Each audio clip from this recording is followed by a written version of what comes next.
어떤 장로님께서 아주 좋은 아파트로 이사를 하셨는데 목사님을 불러서 새 집으로 이사한 예배를 드리고 나서 그날 저녁에는 같은 층에 있는 그 이웃들을 초대를 해가지고 같이 저녁 식사를 나누려고 한 5집을 초대를 했답니다. 시간이 되어서 이웃집 가족들이 장로님 집을 찾아오는데 문을 열어주니까 어이구, 이 집도 교회 다니는 집이네요. 이제 낮에 예배를 드리고 교회 교표를 붙이고 가니까 그 교표를 보고 문을 열어주니까 들어오면서 어이구, 이 집도 교회 다니는 집이네요 이러더랍니다. 무심코 들었는데 또 다른 사람이 또 들어오면서 문을 열어주니까 이 집도 교회 다니는 집이네요 이러더랍니다. 한결같이 저녁 초대를 받아온 사람들이 이 집도 교회 다니는 집이네요. 장로님의 마음속에 이상한 생각이 들었어요. 아니, 이 집은 예수 믿는 집이네요 이렇게 말할 수도 있잖아요. 이 집은 예수 믿는 집이네요 그렇게 인사할 수도 있는데 왜 우리 집에 오는 사람들마다 이 집도 교회 다니는 집이네요 그렇게 인사를 했을까? 밤새도록 잠을 자지 못했다고 하는 이야기를 들은 적이 있습니다. 교인과 신자는 다른 것입니다. 어떤 사람이 하루는 제게 전화를 했습니다. 목사님, 제가 60년 살아오면서 돈도 벌 만큼 벌고 세상 재미도 볼 만큼 보았는데 나이가 들고 나니까 무언가 좀 의지하고 싶고 종교 생활도 좀 하고 싶은데 이왕이면은 우리 집에서 가까운 대구 선문교회를 나가고 싶은데 어떻게 하면은 내가 교회를 다닐 수가 있겠습니까? 하고 전화가 왔어요. 그래서 우리 부목사님하고 같이 신방을 갔습니다. 예배를 드리고 앞으로 신앙생활 잘 하자고 간곡하게 부탁을 드리고 이제 그 집을 나서면서 문에다가 우리 선문교회 교표를 딱 붙여줍니다. 그러면은 누가 보든지 이 사람은 대구 선문교회 다니는 교인입니다. 그렇죠? 교인이라고 해서 반드시 신자가 된 것은 아닙니다. 교인이라고 하는 신분은 사람이 붙여주는 신분이지만은 신자라고 하는 신분은 하나님께서 주시고 인정하는 신분이기 때문입니다. 물론 우리가 교회를 맨 처음에 출입할 때는 누구든지 교인으로부터 시작을 하게 됩니다. 뭐가 뭔지를 잘 모르기 때문에 좀 얼떨떨 할 때도 있습니다. 일어나라 하면 일어나고 앉으라 하면 앉고 아멘하라고 하면 아멘하고 그러면서 우리 신앙생활을 시작을 합니다. 그런데 우리 마음속에 참 하나님이 좋으시다, 예수님께서 나를 위하여 십자가에 못 박혀 죽어주셨다니 너무너무 고맙고 감사하다, 확실하게 무엇인지는 잘 모르지만은 우리 마음속에 감동이 밀려오기 시작하고 조금씩 예수 그리스도를 알아가게 될 것입니다. 점점 우리들의 신앙이 자라가는 것입니다. 이렇게 해서 나이가 들면 어린아이가 철든 어른이 되는 것처럼 우리들은 교인으로부터 시작해서 신자로 바뀌어지게 되는 것입니다. 경주 김씨라고 자랑만 하지 말고 경주 김씨 담아라. 안동권 씨라고 자랑만 하지 말고 양반 안동권 씨답게 살아라. 서문교회 다닌다고 자랑만 하지 말고 서문교회 신자다워라. 신자다 예수 믿는다 그렇게 말만 하지 말고 예수쟁이답게 살아라. 신자답게 살아라. 오늘 설교 제목을 좀 이상하게 정해보았습니다. 신자다워라, 이런 제목을 붙여보았습니다. 한번 따라 하시기 바랍니다. 신자다워라. 신자다워라. 신자 되기 원합니다. 진심으로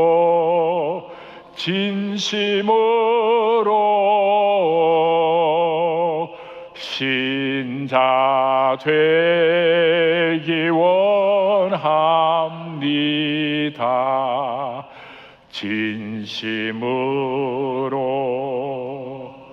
우리가 교회를 다니는 것은 그 목적이 교인이 되는 것이 아니고 신자가 되는 것입니다. 그 벌판에 나가보면은 누렇게 익은 벼가 황금 물결치는 장면을 보신 적이 있습니다. 그런데 그 가운데는 얼마 되지 않지만은 쭉정이가 바람에 흔들리고 있는 모습을 보신 적이 있을 것입니다. 오늘 우리 서문의 성도님들 가운데서는 알곡들이 되시고 쭉정이들이 되지 않기를 주님의 이름으로 축원을 드립니다. 예수님께서 말씀하셨습니다. 알곡은 모아 곡간에 들이고 알곡은 모아서 하나님의 나라로 데리고 가고 쭉정이들은 꺼지지 않는 불에 던져서 태워버린다, 지옥불로 던져버린다고 예수님께서 엄격한 심판을 경고하셨습니다. 우리 서문의 모든 성도님들은 하나님 앞에서 아름다운 신자들이 되셔서 주님 오시는 날 천국으로 들어가는 하나님의 거룩한 백성들이 될 수 있기를 주님의 이름으로 축원을 드립니다.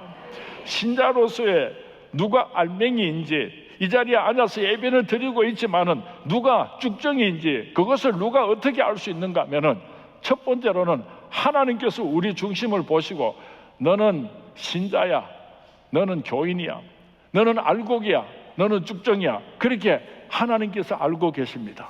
두 번째로는 나 자신이 누구보다도 잘 알고 있습니다. 내가 쭉정이인지 알곡인지.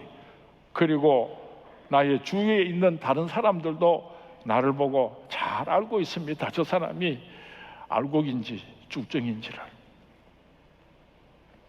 알맹이 있는 신자란 어떤 사람이냐? 첫 번째로 그 심령 속에 중생의 씨앗이 자라나는 사람은 알곡의 신앙인인 줄로 믿습니다. 예수님께서 요한복음 3장 3절에서 7절까지 말씀하셨습니다. 우리 한번 같이 봉독하도록 하겠습니다. 시작.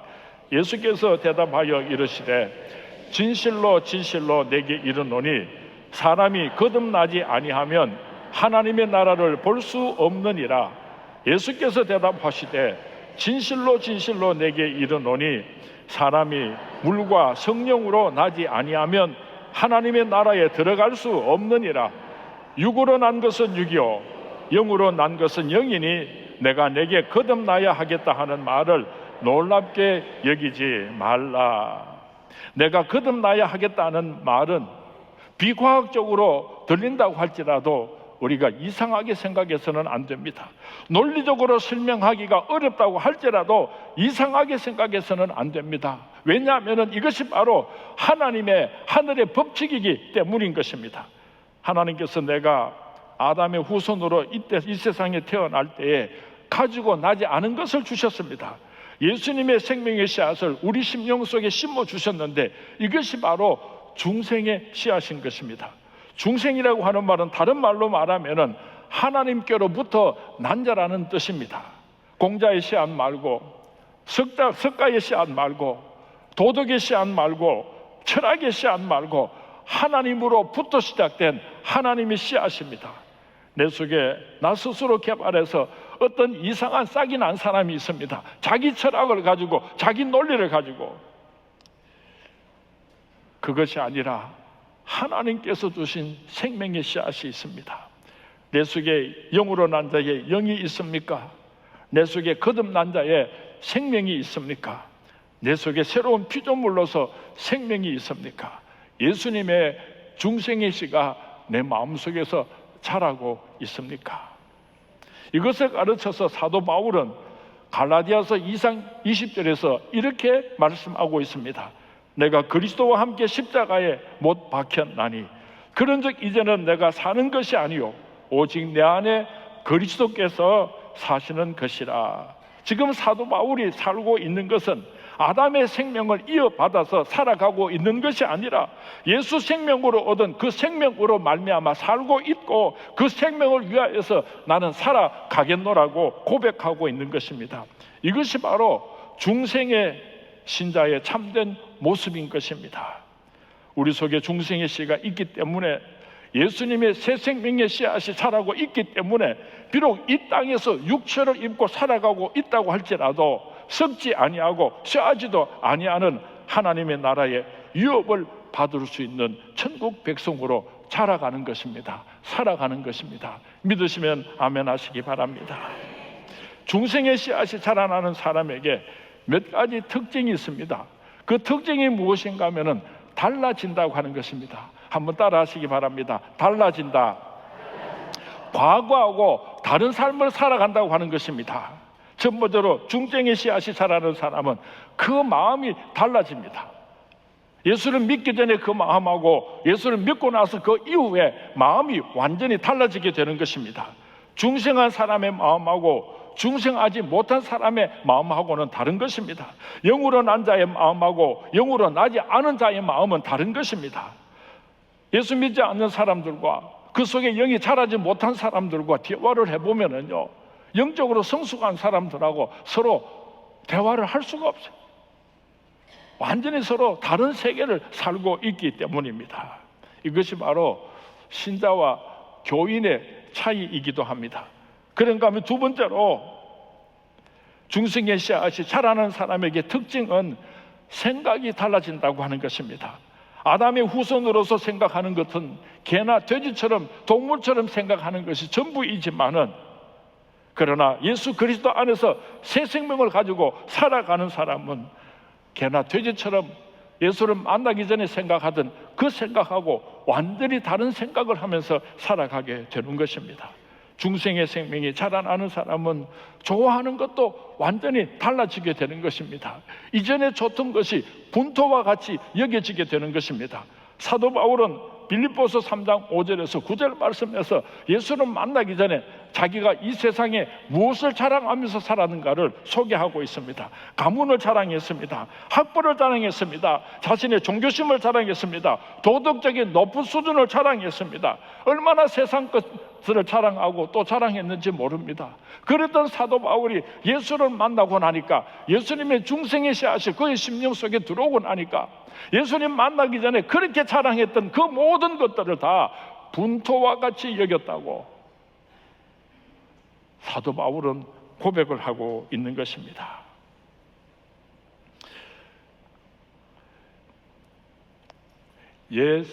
예수님이 좋은 걸 어떡합니까? 최영수 장로님 일어나십시오. 예수님이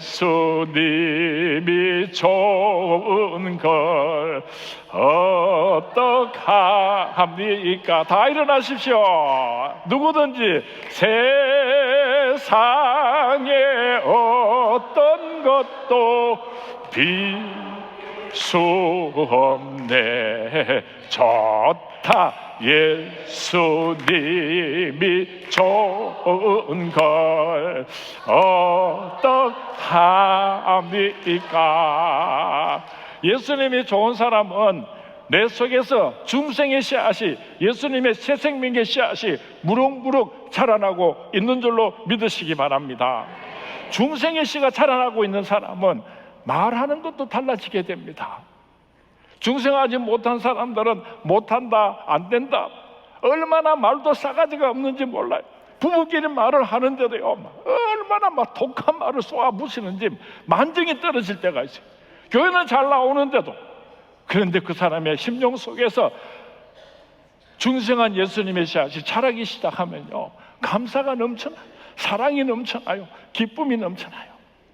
여러분 입술에서 어떤 말들이 나오고 있는가 자신에게 물어보면 내 속에서 중생의 씨앗이 지금 잘 자라고 있는가, 자라지 못하고 있는가를 확인할 수가 있을 것입니다.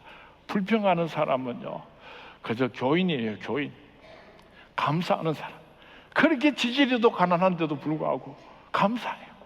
몸에는 질병이 나서 죽기 직전에 있는데도 그렇게 감사해요. 다른 사람들이 볼 때는 도무지 저 사람이 어떻게 감사할 수가 있겠는가 이해를 하지 못하지만은, 예수님을 만나고 나니까 예수님께서 내 마음속에 들어오시고 예수님을 닮아가니까요, 이 세상이 얼마나 좋은지 몰라. 그래서 그 입에서 나오는 말은 우리 서문의 입술들이 중생한 입술들이 될 수 있기를 주님의 이름으로 축원을 드립니다. 중생한 씨를 가진 사람은 보는 눈도 달라집니다. 시인은 사물을 볼 적에 거기에서 시를 뽑아낼 수 있는 시인의 눈을 가지고 있습니다. 미술을 하는 사람은 어떤 사물을 볼 때에 거기에서 그림을 그리는 미술의 눈을 가지고 있습니다. 음악을 하는 사람은 이 세상 사물을 볼 때 그 속에서 찬양할 수 있는, 음악을 표현할 수 있는 그런 눈을 가지게 되는 것처럼, 예수 믿는 사람은, 신자는 보통 사람들이, 세상 사람들이 보지 못하는 세계를 보는 눈을 가지게 되는 것입니다. 다윗이 들판에서 양을 치고 있습니다. 이 세상의 모든 사람들이 들판에서 양들이 풀을 뜯어먹는 모습을 지켜보고 있었습니다.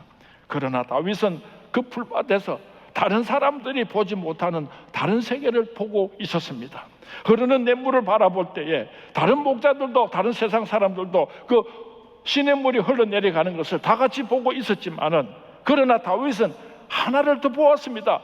그 흐르는 냇물 속에서, 그 들판 위에서 하나님의 사랑을, 하나님의 솜씨를, 하나님의 위대하심을 발견했던 것입니다. 그래서 사도 바울은 시편 23편에서 고백하기를, 여호와는 나의 목자시니 내게 부족함이 없으리로다.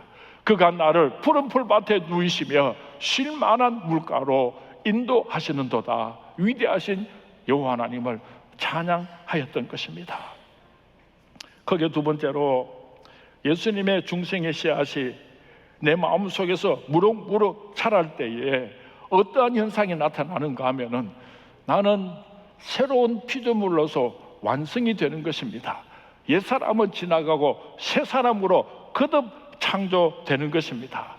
사도 바울이 한때는 오라 나는 곤고한 사람이라 누가 나를 이 사망의 몸에서 건져내랴. 나는 옳게 살고 싶고 나는 정직하게 살고 싶은데 내가 원치 아니하는 악을 행하면서 사니까 오라 나는 괴로운 사람이라, 그렇게 탄식할 때가 있었습니다.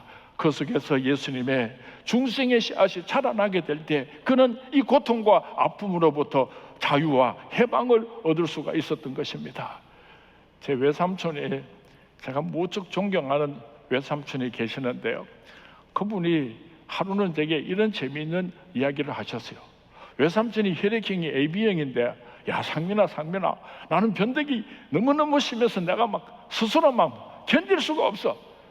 내 피 가운데서 A를 싹 뽑아버리고 B형으로 살면 좀 좋겠고, B를 싹 빼쁘고 A형으로 살면 이렇게 변덕스럽지 않을 텐데 말이야. 나는 내가 변덕스러운 게 너무 싫어. 나는 변덕 안 부리고 그렇게 살고 싶은데 난 내가 싫어. 막 그런 말씀을 하셨어요. 여기도 AB형들이 많이 계시는 줄 아는데 너무 걱정하지 마시기 바랍니다. 우리 원로 목사님도 AB형이시고요, 저도 AB형입니다. 선선한 서리 바람이 불면은 가랑잎들이 뚜둑뚜둑 다 떨어질 때에 앙상한 가지만 남게 됩니다. 그런데 이상하게도 유독 떡갈나무와 참나무 잎사귀는 끝까지 떨어지지 않고 그 나무까지 대롱대롱 매달려 있는 장면을 보신 적이 있을 것입니다. 모진 겨울바람이 몰아쳐도 와삭와삭 고드름이 얼어붙어도 악착같이 붙어서 그 떡갈나무 잎과 참나무 잎은 떨어지지 않고 한겨울을 지나게 됩니다. 어떻게 해서 그 떡갈나무 잎과 참나무 잎이 그 마른 가지에서 떨어지게 되는가 하면은, 그 이듬해 봄에 뿌리를 통해서 새 줄기가 올라오게 될 때, 새 잎이 나게 될 때에 그렇게 악착같이 겨울을 견디고 떨어지지 않았던 그 떡갈나무 잎이, 참나무 잎이 맥없이 뚝 떨어지는 장면을 보신 적이 있을 것입니다. 아무리 우리가 결심을 하고 나의 나쁜 버릇을, 습관을, 나의 좋지 못한 것들을 잘라버리고 끊어내려고 결심을 하고 혀를 깨물고 뼈짓을 다해도 우리 힘으로는 불가능합니다. 예수님의 새 생명이 내 심령 속에서 자라서 올라오게 될 때요, 그 거짓된 것들이 아무 힘 없이 그저 뚝뚝 떨어져 나가게 될 줄로 믿습니다. 더러운 생각들이 뚝뚝 떨어져 나가게 될 줄로 믿습니다. 나의 더러운 위선과 가식들이 뚝뚝 떨어져서 나가게 될 줄로 믿습니다. 이것이 바로 참된 신자의 변화된 모습인 것입니다. 이 놀라운 변화의 모습이 우리 소문의 성도님들에게 함께 하시기를 주님의 이름으로 축원을 드립니다. 빛나고 높은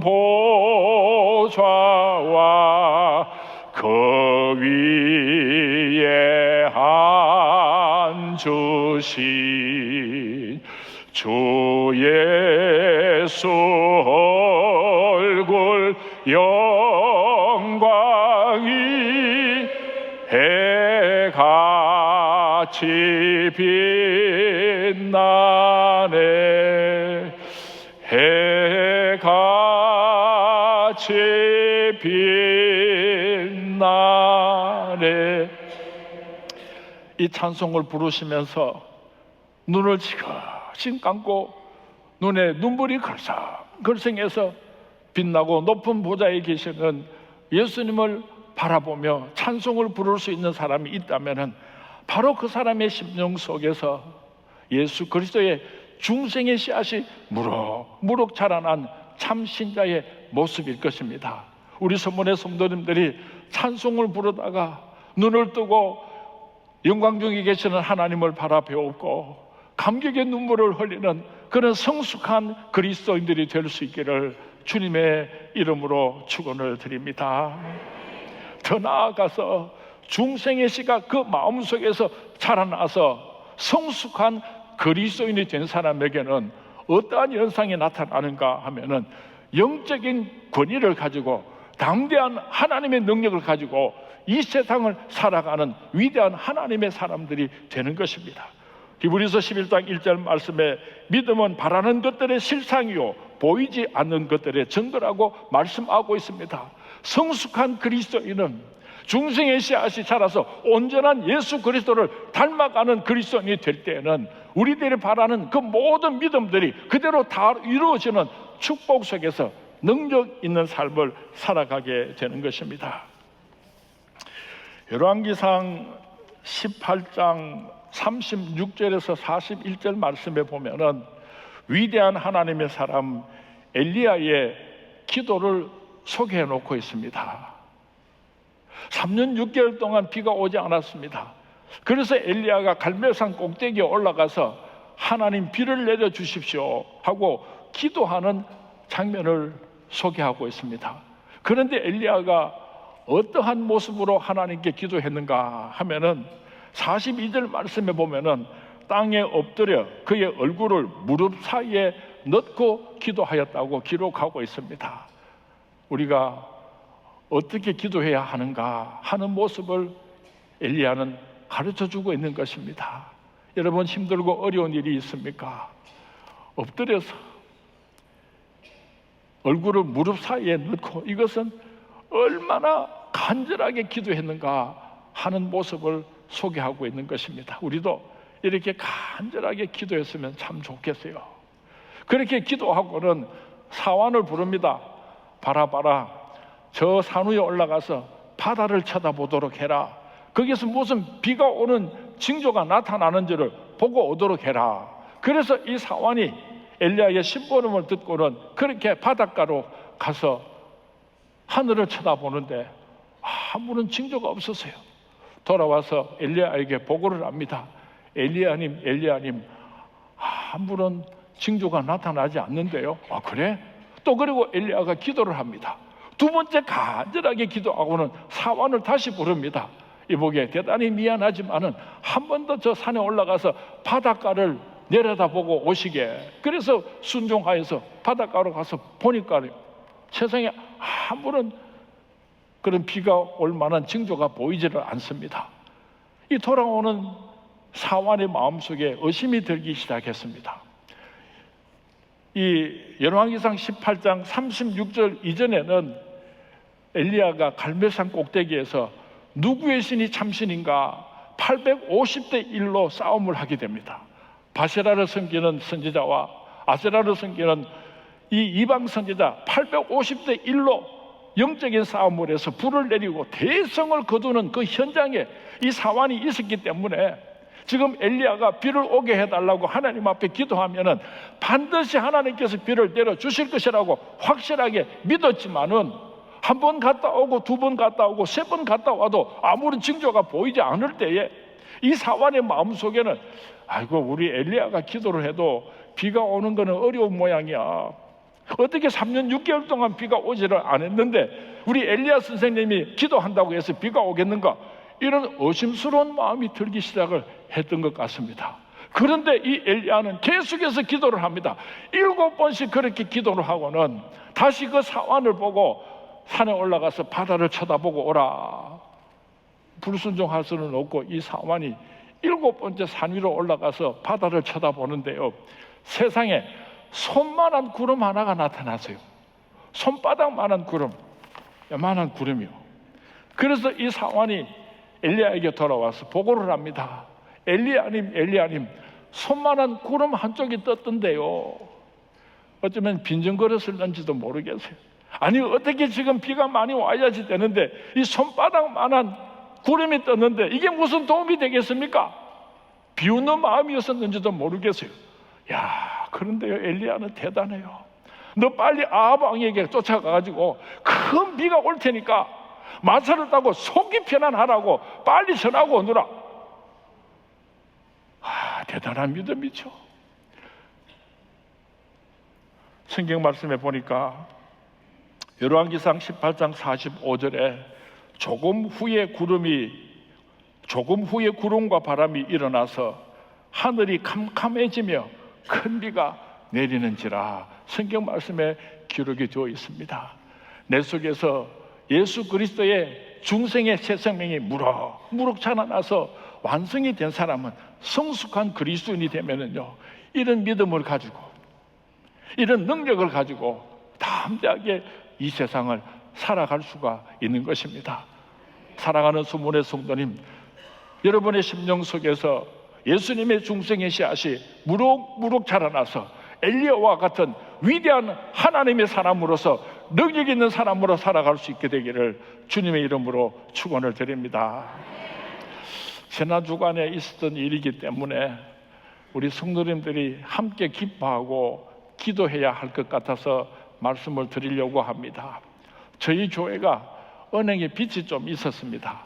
헌금이 부족해서 빚이 생긴 것이 아니라 우리 교회가 여러 가지 사업을 하다가 보니까 은행의 돈을 좀 빌려서 쓰게 되었습니다. 우리 복지관을 땅을 매입하고 운영하면서 좀 상당히 많은 빚을 지게 되었고, 또 우리 부목사님들이 살고 계시는 그 아파트를 매입하는데도 또 돈이 좀 들어가게 되고, 또 저기 대구은행 옆에 350평 우리가 주차장으로 지금 사용하고 있는데 그 땅을 마련하기 위해서 그러다 저러다가 보니까 은행에서 좀 빚을 지게 되었습니다.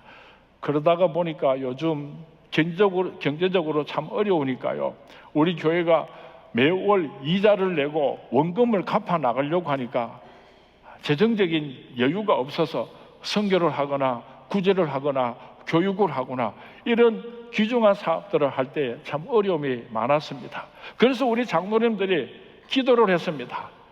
우리가 이 빚을 다 갚고 다음 세대에 거룩한 비전을 넘겨줄 수 있도록 해주십시오. 그렇게 간절하게 기도하는 가운데 저 대구은행 옆에 한 350평쯤 되는 땅을 어떤 사람이 매입하고 싶다고 연락이 왔습니다. 요즘 같은 불경기에 그렇게 큰 돈을 주고 그 땅을 살 사람이 그렇게 잘 나타나지는 않습니다. 좀 생략을 해가지고 우리 장준익 장로님하고 손아식 장로님하고 두 분이 위원이 되어가지고 그렇게 이제 지난 주간에 서로 계약을 하게 됐습니다. 월요일날 계약을 했는데 목요일 날까지 계약금을 우리 은행으로 입금해 주기로 하고 그렇게 계약을 했습니다. 다시 말하면 계약금이 들어오면은 우리 교회 그 주차장을 그렇게 팔아서 우리에게 모든 빚을 다 갚고 또 조그마한 교육관을 하나 지어서 다음 세대를 준비할 수 있었으면 좋겠는데, 월요일날 계약은 했는데 계약금은 목요일날 받기로 그렇게 했습니다. 목요일날 오후 5시가 됐는데도요 입금이 안 됐어요. 그래서 아무래도 어려운 모양이다 하고 금요일날 아침에 한 8시쯤 돼가지고 장준익 장로님하고 서로 이야기를 하는 가운데, 장로님 제 마음이 참 이상해요. 이상하게 제 마음에는 확실하게 될 것 같아요. 아무런 걱정이 안 돼요. 마음이 담대해요. 목사님 잘 되겠죠. 그렇게 서로 이야기를 하고 전화를 끊었는데요, 9시에 출근을 해가지고 우리 김도균 사무장님이 그 은행에 가서 찍어보니까요, 세상에 계약금이 입금이 돼 있었어요. 그래서 이제는 참 어려울 때인데요, 우리가 다음 세대를 위해서 빚을 물려주면 안 되잖아요.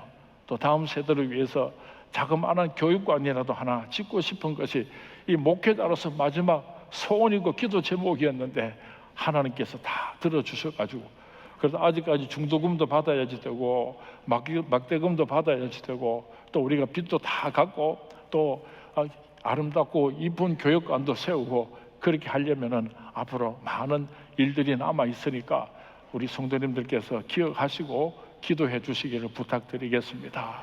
나는 우리 장로님들이 얼마나 자랑스러운지 몰라요.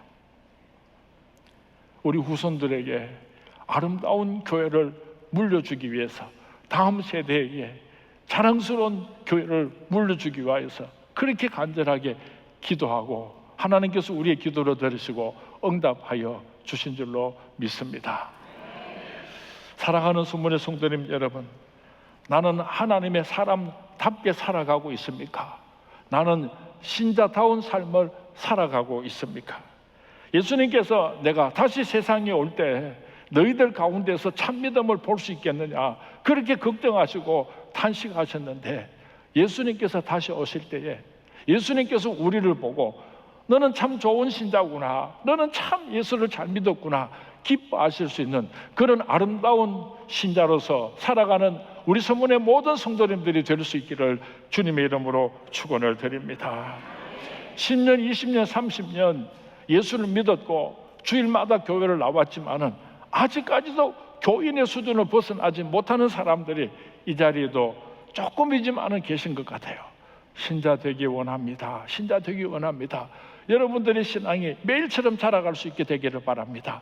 예수님의 중생의 씨앗이 우리 마음속에서 자라나서 우리의 생각이 바뀌고 우리의 보는 것이 바뀌고 우리의 가치관이 바뀌고 우리가 좋아하는 것들이 바뀌고 이 세상 연락 즐기지 아니하고 하나님의 나라와 하나님의 영광을 소망하면서 살아가는 하나님의 거룩한 백성들로 자라가는 저와 여러분이 될 수 있기를 주님의 이름으로 축원을 드립니다. 이전에 줬던 것 다 분토와 같이 여기고 새 사람으로서 새 생명을 얻은 새로운 피조물로서 하나님의 영광과 기쁨이 되어야 되는 그런 아름다운 삶을 살아가는 저와 여러분이 될 수 있기를 주님의 이름으로 축원을 드립니다. 오늘 주신 말씀을 생각하면서 우리 다 일어나서 함께 찬송했으면 좋겠습니다. 신자 되기 원합니다. 진심으로 신자 되기 원합니다. 나의 신앙이 자라기를 원합니다. 성숙한 그리스도인이 되기를 원합니다. 능력 있는 하나님의 사람이 되기를 원합니다. 간절히 소원하면서 우리 함께 찬송하도록 하겠습니다.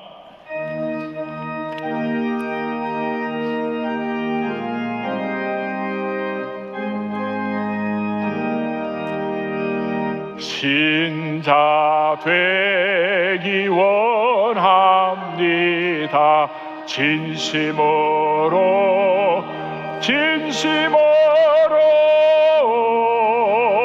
신자 되기 원합니다. 진심으로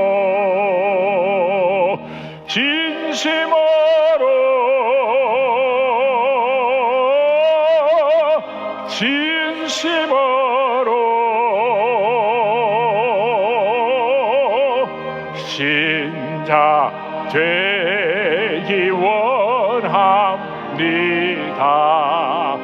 진심으로 사랑하기 원합니다. 진심으로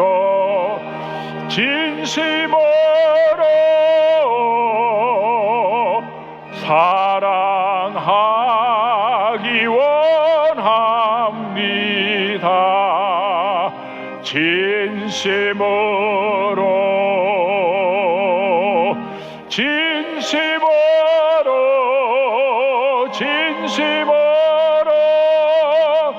진심으로 사랑하기 원합니다. 진심으로 가슴에 손을 얹고 찬양합니다.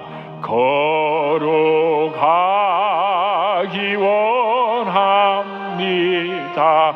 진심으로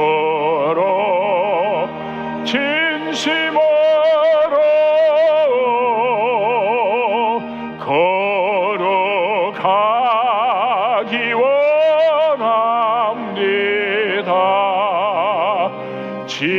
진심으로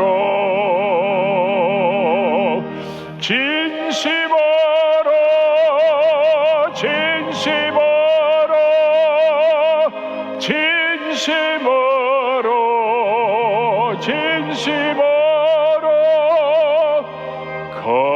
걸어가기 원하네.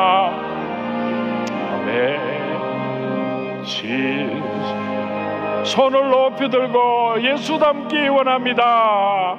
예수 닮기 원합니다. 진심으로 진심으로 예수 닮기 원합니다. 진심으로 진심으로 진심으로 진심으로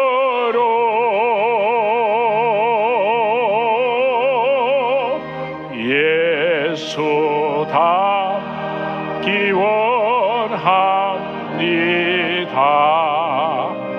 진심으로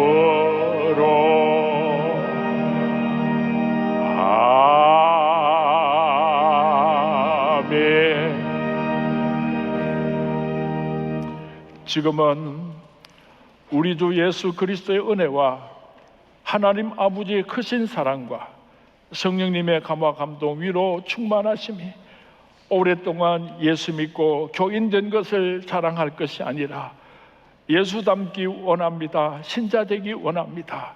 거룩하기 원합니다. 진심으로 우리 심령 속에서 예수님의 새 생명의 씨앗이 무럭무럭 자라서 신자 되기를 간절히 소원하는 이 자리에 머리 숙인 우리 서문의 모든 성도님들 한 사람 한 사람 위에 이제로부터 영원토록 함께 있을지어다.